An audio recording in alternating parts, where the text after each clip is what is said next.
Good evening, everyone. It is once again Ted the Speed Learner, and tonight I'm going to cover the topic of electrolyte. Why? Because of batteries. But before I do, I wanted to let everybody know that I have published 5 Kindle books, and if you're interested in reading any of those, let me know and I'll send you links. You can let me know in the comments below, and I'll send you links to the books. You can buy them. They're $5 a piece. You'll love them. So why would I cover the topic of electrolyte or anything else about renewable energy? Well, here's the main reason why. Okay? For those of you who don't know, a company called Exelon has shut down the Dresden power plant in the northern part of Illinois. They have also shut down the Byron nuclear power plant in the northern part of Illinois. And if you guys know anything about J.B. Pritzker, the governor of Illinois, you know that, well, let's just say he may have actually persuaded Exelon to do both of these.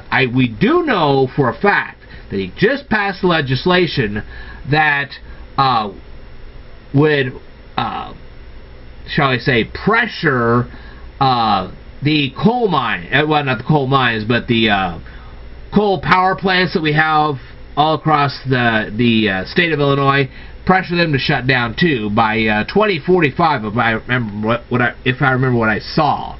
Okay, so you got J.B. Pritzker, the current governor of Illinois, pressuring these power plants to shut down. Where are you going to get your power? Good question. Well, I have some answers for you.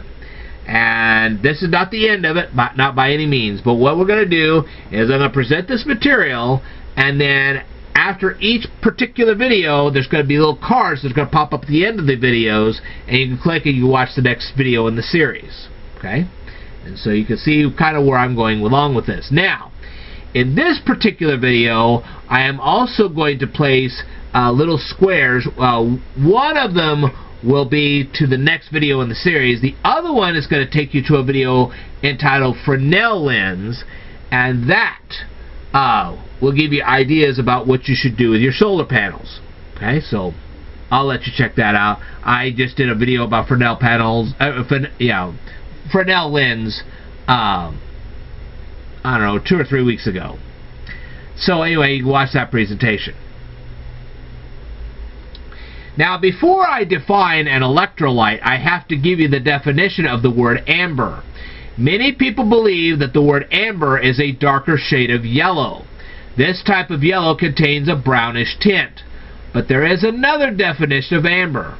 Amber also happens to be a fossilized tree resin.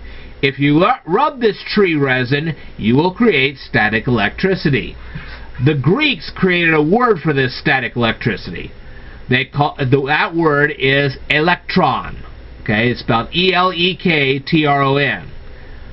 Does the word electron look familiar to you? Well, if you're looking at the modern word E-L-E-C-T-R-O-N, yeah, it looks very familiar. Okay, the word electrolyte comes from the Greek electron, and the word L-Y-E-I-N means to loosen. So basically, this electrolyte loosens electrons so they can travel from place to place. As I stated in an earlier video when I talked about anode and cathode, electrons, when a battery is being drained of electricity, travel from the anode of the battery to the cathode of the battery. This means that the atoms in the anode part of the battery are losing electrons. This creates an imbalance of protons and electrons in atoms contained in the anode of the battery. It also means that these atoms become positively charged ions. Well, where do these proton ions go? Well, these positive charged ions travel through the electrolyte of a battery between the cathode and anode of the battery. I left a link to a web article that better explains this process in the description of this particular video. You can go check that out for yourself. Alright? Now, I got more to tell you, but I'm not going to tell you in this video. So check out the links in the video this video now, and then I will tell you more in a future video, so I'd like for you to stay tuned.